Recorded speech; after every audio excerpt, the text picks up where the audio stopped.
जय श्री कृष्णा। आप सभी का आपके अपने चैनल समृद्धि में स्वागत है। आज इस वीडियो में हम जानेंगे अधिक मास में दीपदान करने की कथा। पुरुषोत्तम मास जैसे कि चल ही रहा है, जो कि 18 जुलाई से प्रारंभ हो चुका है और इसका समापन 16 अगस्त को होने वाला है। अधिक मास महीने में दीपदान करने से क्या लाभ होता है और इस बारे में कौन सी कथा बताई गई है, इसमें जानेंगे। अधिक मास महात्म्य में ऐसा बताया गया है कि इस महीने में दीपदान करने से और कथा सुनने से मनुष्य 5 प्रकार के पापों से मुक्त हो जाता है। तो आइए जानते हैं इस कथा के बारे में, जो ऋषि वाल्मीकि ने एक महान राजा दृढ़धनवा से कही थी। तो शुरू करते हैं अधिक मास दीपदान की कथा। एक बार राजा दृढ़धनवा ने ऋषि वाल्मीकि से पूछा कि अधिक मास में दीपदान करने का क्या महत्व है और इससे कौन सा पुण्य प्राप्त होता है। तब ऋषि वाल्मीकि ने राजा से कहा कि मैं आपको एक कथा सुनाता हूँ जो राजा चित्रबाहु के पूर्व जन्म से संबंधित है। एक समय सौभाग्य नगर नाम का राज्य हुआ करता था। उस राज्य में सुख, शांति और समृद्धि सभी कुछ था।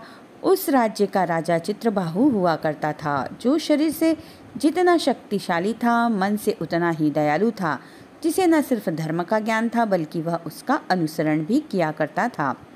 एक बार अगस्त्य मुनि उसके राज्य में पहुँचे। तब चित्रबाहु ने उनका आदर सत्कार किया तथा उनकी सेवा की। तत्पश्चात उन्होंने अगस्त्य मुनि से यह प्रश्न किया कि मेरे राज्य में जो सुख, शांति एवं समृद्धि है, इसका क्या कारण है? ऐसा कौन सा पुण्य है जिसकी वजह से यह सब वैभव है? मुनि बोले, अपने पूर्व जन्म में तुम प्राणियों का शिकार करते थे और तुम्हारा नाम मणिग्रीव हुआ करता था। तुम स्वभाव से नास्तिक थे और चरित्र से दुष्ट, दूसरों के साथ बुरा व्यवहार करते थे और पराई स्त्रियों के साथ तुम्हारे संबंध थे। तुम्हारे इसी आचरण के कारण तुम्हारे जाति के लोगों ने तुम्हारा बहिष्कार कर दिया। इस समय में जो तुम्हारी पत्नी चंद्रकला है, वही पिछले जन्म में भी तुम्हारी पत्नी सुंदरी थी, जिसने हमेशा तुम्हारी सेवा की और अपना धर्म निभाया। एक बार वहाँ के राजा ने तुमसे क्रोधित होकर तुम्हारा ज़्यादातर धन ले लिया और बचा कुचा तुम्हारे जाति वालों ने लूट लिया और तुम कंगाल हो गए। लेकिन ऐसी हालत में भी तुम्हारी इस पतिव्रता पत्नी ने तुम्हारा साथ नहीं छोड़ा। इसके बाद तुम अपनी पत्नी के साथ जंगल में चले गए और वहाँ पर पशुओं को मारकर अपना जीवन यापन करने लगे। और इसी तरह एक दिन शिकार करने के लिए तुम जंगल में गए, जहाँ पर एक उग्रदेव नाम का ब्राह्मण मूर्छित अवस्था में तुम्हें मिला, जो रास्ता भटक गया था। तुम उन्हें उठाकर अपने घर ले आए। तुम दोनों पति पत्नी ने उस ब्राह्मण की सेवा करके उसे ठीक कर दिया। होश आने पर उन्होंने आश्चर्य हुआ कि मुझे यहाँ कौन लाया। फिर मणिग्रीव ने उन्हें लेकर तालाब पर गया और कहा कि आप नहा लीजिए और इसके बाद फलाहार करके जल ग्रहण कीजिए। मणिग्रीव और उसकी पत्नी ने उग्रदेव का आदर सत्कार किया और उन्हें प्रणाम किया। फिर उन्हें फल प्रदान किए। इस पर उग्रदेव ने कहा कि मैं आपको नहीं जानता, इसलिए कृपा कर अपना परिचय दीजिए ताकि मैं यह फल ग्रहण कर सकूं। मणिग्रीव के परिचय देने के बाद उग्रदेव ने फल ग्रहण किए और कुछ देर विश्राम किया। मणिग्रीव ने उनकी सेवा की और पूछा कि आप इस जंगल में कैसे आए और आप कहाँ जा रहे थे। तब उग्रदेव ने बताया कि वह प्रयाग जा रहे थे और रास्ता भटक गए थे। उग्रदेव ने उन दोनों पति पत्नी की सेवा से प्रसन्न होकर उनसे कहा कि तुम दोनों ने मेरी इतनी सेवा की, बताओ मैं तुम्हें क्या दूं? और यह प्रश्न भी किया कि तुम दोनों इस जंगल में क्यों हैं। तब मणिग्रीव ने अपने भयंकर कर्मों और पापों के बारे में उन्हें बताया और इस दरिद्रता से निकलने के लिए, वैभव को पाने के लिए उपाय पूछा। उग्रदेव ने कहा कि तुम दोनों ने जो मेरा आदर सत्कार किया है, इस कारण मैं तुम्हें ऐसे उपाय बताता हूँ जिससे कि बिना तीर्थ में गए, बिना दान किए या बिना किसी व्रत के तुम्हारी गरीबी दूर हो जाएगी।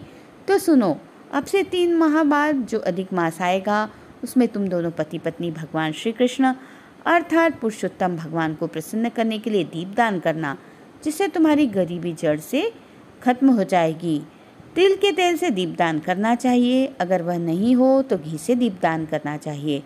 लेकिन इस जंगल में तुम्हारे पास यह दोनों नहीं है, इसलिए तुम महीना भर इंगुदी के तेल से दीपदान करना।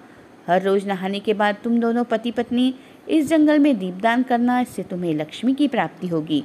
जितने भी तरह के दान है या तीर्थ स्थान है या ज्ञान है या व्रत है, वे पुरुषोत्तम मास में किए गए दीपदान की 16वीं कला के बराबर भी नहीं है। इससे धन धान्य, ऐश्वर्य, पुत्र पौत्र एवं समृद्धि प्राप्त होती है। यह निसंतान को संतान, राजा को उसका राज्य, सौभाग्य एवं मनुष्य को उसकी इच्छा अनुसार फल देता है। जिस भी स्त्री या पुरुष के विवाह में देरी हो रही है या कोई अड़चन आ रही है, अगर किसी की पढ़ाई में कोई परेशानी आ रही है या कोई मोक्ष पाना चाहता है, तो इन सभी को यह उपाय करना चाहिए। इस तरह मुनि ने चित्रबाहु से कहा कि पिछले जन्म में तुमने और तुम्हारी पत्नी ने जो इंगूदी के तेल से पुरुषोत्तम मास में दीपदान किया था, उसी के कारण तुम्हें यह समृद्ध राज्य प्राप्त हुआ है। अगर कोई संपूर्ण मास में अखंड दीपदान करता है या व्रत करता है, तो उसके पुण्य की कल्पना भी नहीं की जा सकती है। अधिक महीने में किया हुआ दीपदान किसी भी तीर्थ स्थान में किए गए दान से ज़्यादा पुण्य प्रदान करता है। मल मास में दीपदान करने से धन धान्य, ऐश्वर्य, पुत्र पौत्र एवं समृद्धि प्राप्त होती है। पुरुषोत्तम मास में दीपदान करने से विवाह में हो रही देरी और पढ़ाई में आ रही बाधा दूर होती है। अधिक मास में दीपदान करने से मोक्ष की इच्छा करने वालों को मोक्ष की प्राप्ति भी होती है। अधिक मास में महीना भर दीपदान करना चाहिए या अखंड दीपदान जो करता है, उसके पुण्य की तो कल्पना भी नहीं की जा सकती है। तो आप भी लाभ उठाइए। अभी अधिक मास के जितने भी दिन बचे हैं, उनमें दीपदान अवश्य करिए। अधिक मास में दीपदान की विधि का वीडियो भी चैनल पर आ रहा है, तो आप चैनल पर बने रहिए। वीडियो अच्छा लगे तो प्लीज़ इसे लाइक करें, फ्रेंड्स और फैमिली में शेयर करें, और चैनल पर यदि नए हैं तो प्लीज़ चैनल को सब्सक्राइब करें। साथ ही बेल आइकन को ज़रूर प्रेस करें, जिससे आगे आने वाले नए वीडियो का नोटिफिकेशन आप तक सबसे पहले पहुँचे। तो मिलेंगे अगले ही वीडियो के साथ। तब तक के लिए जय श्री कृष्णा, राधे राधे।